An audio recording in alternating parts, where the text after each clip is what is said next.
Reverb is a predominantly single target encounter with brief ad phases that need to be nuked down. You'll want to Bloodlust on pull for this fight, but if you are struggling with later ad phases, then you can save it for then.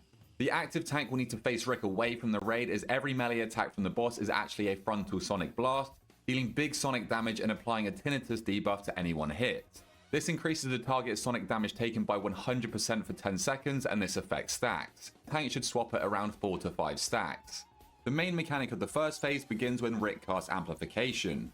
This deploys amplifiers nearby that will one-shot anyone caught under them, so make sure to dodge.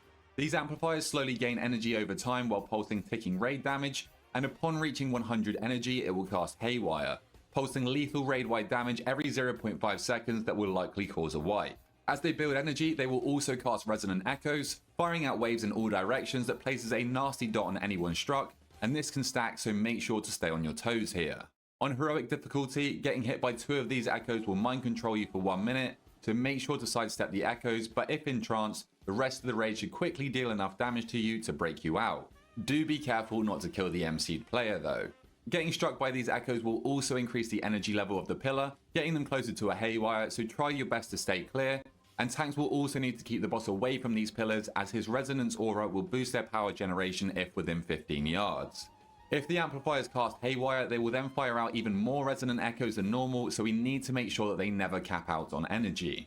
To do so, all players will need to take it in turns to drain the energy of these pillars by right-clicking on them, and this will apply a lingering voltage debuff to the player that deals ticking damage over 45 seconds, as well as increasing damage taken by lingering voltage by 70%, and both of these effects stacked, so this means once a player has drained a pillar, they will not be able to help again for 45 seconds. Hence why we need everyone in the raid to be ready to drain.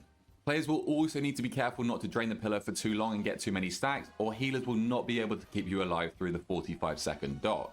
Occasionally, Rik will target a random player with Sound Cannon.